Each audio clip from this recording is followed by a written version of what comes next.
মুসলমানদের সবচেয়ে বড় ধর্মীয় সমাবেশ হজ পালনে সৌদি আরবের মক্কায় বিশ্বের বিভিন্ন প্রান্তের মানুষ। পবিত্র স্থানটিতে এখন লাখ লাখ হজযাত্রীর পদচারণা। ধর্মপ্রাণ মুসল্লিদের যাতায়াতের সুবিধায় আছে বিশেষ মেট্রো এবং শাটল বাসের ব্যবস্থা।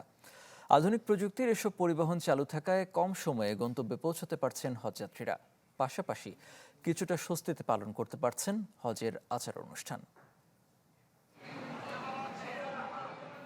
আল্লাহর সন্তুষ্টি অর্জনে লাখ লাখ মুসল্লির এই জামায়াত পবিত্র নগরী মক্কায়, যাদের নিরাপত্তা ও সুরক্ষায় বিশেষ পরিবহন ব্যবস্থা সৌদি সরকারের। মক্কা ও আশপাশের এলাকায় সমবেত হওয়া ১৬ লাখের বেশি হজ যাত্রীর যাতায়াতের জন্য আছে উচ্চ গতিসম্পন্ন রেল ও শাটল বাস। এবার বেশ আলোচিত সৌদি রেলওয়ের পরিচালনায় আল মাশায়ের আল মুগাদ্দাসা মেট্রো হজ মৌসুমে সর্বোচ্চ ধারণ ক্ষমতা সম্পন্ন পরিবহন ব্যবস্থাগুলোর একটি হিসেবে বিবেচিত এই মেট্রোতে ২০ লাখের বেশি যাত্রী পরিবহন সম্ভব। কি বুঝলেন ভাই? অনলি যেটাই চাই। ১৮ কিলোমিটার এই দীর্ঘ রেল লাইনটিতে রয়েছে মোট ৯টি স্টেশন, বহরে আছে ১৭টি ট্রেন। প্রতিটির ধারণ ক্ষমতা প্রায় ৩,০০০, যার মাধ্যমে প্রতি ঘন্টায় প্রায় ৭২,০০০ যাত্রী পরিবহন সম্ভব।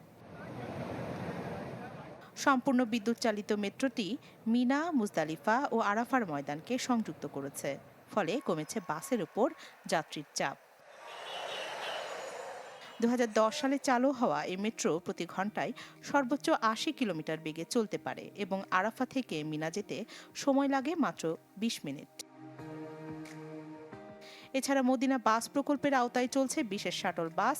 মূল স্টেশনগুলোর সঙ্গে মসজিদে নববী ও মসজিদে কুবাকে সংযোগকারী রুটগুলো আরাফার দিন থেকে ঈদুল আজহার প্রথম দিন পর্যন্ত চালু থাকবে।